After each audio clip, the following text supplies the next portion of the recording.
now Kayleigh McEnany, co-host of Outnumbered. One of the senators that's had some questions about Pete Hegseth's nomination, Joni Ernst. She was on with us last week. Here's what she said. I think for a number of our senators, they want to make sure that any allegations have been cleared, and that's why we have to have a very thorough vetting process. All I will say at this time is that we did have a very thorough discussion over a number of those issues, and the vetting will continue, I am certain, through the next month or so until we approach that hearing date.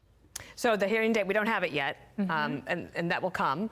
If and when this does go to a hearing, you can imagine that the Democrats at this point, they've been very quiet. I wanted to get your take on this. They've not said anything. They've not said anything. Yeah. I mean, it's shocking to me. I mean, Biden's chose not to mention any of the nominees. Kamala Harris, Adam Schiff said, let's focus on the economy. It is interesting that they're not waging a fight. Maybe they read the tea leaves. Do you think it will last? No, I don't think it will last. But I think there's this period of eating crow that they're doing right now. But we'll see with this. I mean, Joni Ernst, they've had multiple conversations, her and Pete Hegseth. Murkowski and Collins, he has not spoken with yet. But notably, and this is what the Trump transition team points out, no one is a no vote. No. This isn't a Matt Gaetz situation where there are multiple no votes. No one has said we're at no. I think this gets to a hearing. I think Pete Hegseth gets through, and his very public-facing push has served him very well. Joni Ernst is going to have another meeting with Hegseth this week. She sent out an X last week. Trump did a long interview on NBC, Meet the Press. Here was a question about birthright citizenship, something that hasn't come up a ton, but it has now. Watch.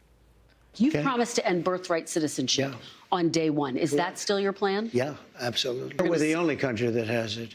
Do you know, if somebody sets a foot, just a foot, 1 foot, you don't need two, on our land, congratulations, you are now a citizen of the United States of America. Yes, we're going to end that because it's ridiculous. Through executive action? Well, if we can, through executive action. I was going to do it through executive action. Could take it to Congress, too. Yeah, you heard him say if we can. That's because birthright citizenship is enshrined in the 14th Amendment. Not only that, in 1898, in a Supreme Court case called Wong Kim Ark, they upheld birthright citizenship. In other words, there's constitutional precedent, there's Supreme Court precedent. You can try via executive action, but I think there are going to be some very big court hang-ups that might not go the way of the administration on birthright citizenship. It's been a loophole when it comes to immigration. Oh, it is. And I've gone back and forth, like, because I love the Constitution. I'm like originalist, but then I would love to hear what this court thinks about that, because they are originalists when it comes to the Constitution, and see if that precedent would hold up. But there's another issue, and that is with the Dreamers. And Obama tried to deal with this by executive action. The courts were like, that's not going to work out. Here's what President Trump said about working with Democrats on that. The Dreamers are going to come later, and we have to do something about the Dreamers, because these are people that have been brought here at a very young age. And you want them to be able to stay. That's what you're saying. I do. I think we can work with the Democrats and work something out.